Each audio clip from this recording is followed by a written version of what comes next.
तो देखिए इस क्वेश्चन में हमें क्या करना है कि एक 3 सेंटीमीटर एक वायर हमें दी गई है जो कितना करंट कैरी करती है 10 एम्पियर का, जो कहाँ पर प्लेस है एक सोलिनॉइड के अंदर।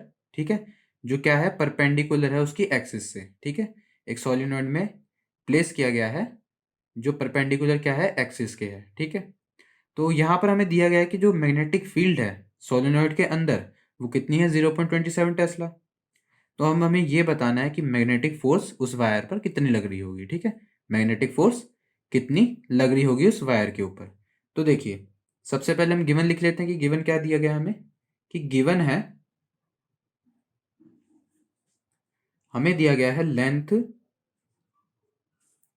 ऑफ द वायर, हमें वायर की लेंथ दी गई है। ठीक है, तो लेंथ कितनी है हमारे पास, मतलब हमें एल दिया गया है, तो एल है हमारे पास 3 सेंटीमीटर, और इस सेंटीमीटर को हम मीटर्स में कन्वर्ट कर लेंगे, तो जो हमारा एल होगा वो कितना आ जाएगा 0.03 मीटर आ जाएगा।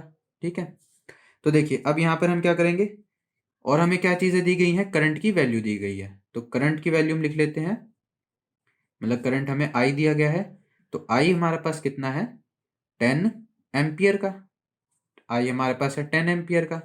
यहाँ में मैग्नेटिक फील्ड भी दी गई है, तो मैग्नेटिक फील्ड कितनी है,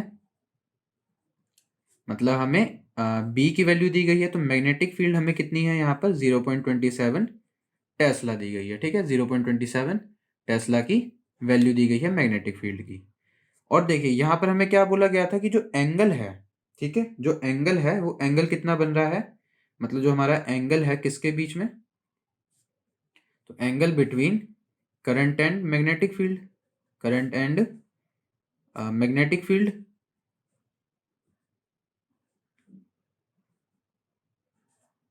तो इनके बीच में जो करंट वो एंगल है उसको हमने क्या नाम दे दिया थीटा, और थीटा हमारे पास कितना है 90 डिग्रीज का। और 90 डिग्रीज क्यों है, क्योंकि हमें बोला गया था कि जो सोलेनॉइड है वो परपेंडिकुलर है एक्सिस के, और परपेंडिकुलर मतलब 90 डिग्री का एंगल बना रहा होगा।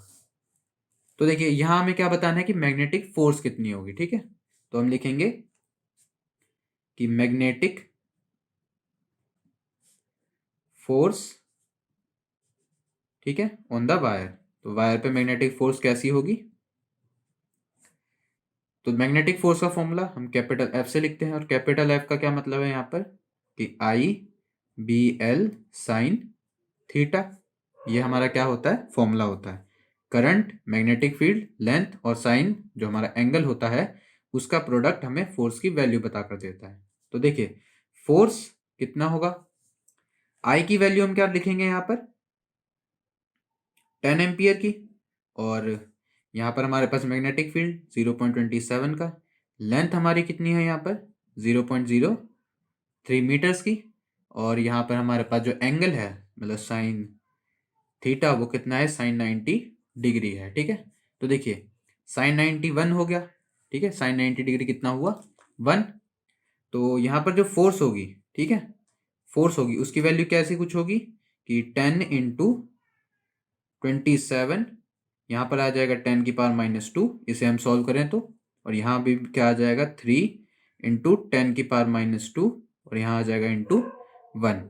ठीक है, अब देखिए इन चीज़ों को सॉल्व करने पे हमें क्या मिलता है कि 8.1, ठीक है, हमें क्या मिल जाएगा यहाँ पर, अगर इन चीज़ों को हम सॉल्व करते हैं तो 8.1 इंटू 10 की पावर -2 न्यूटन की मैग्नेटिक फोर्स हमें यहाँ पर मिल जाएगी। ठीक है, तो जब हमारा करंट 10 था, मैग्नेटिक फील्ड 0.27 थी, और हमारा एल 3 सेंटीमीटर का था, तो यहाँ पर हमारी मैग्नेटिक फोर्स कितनी एक्ट हो रही है 8.1 इंटू 10 की पावर -2 न्यूटन की फोर्स एक्ट कर रही है।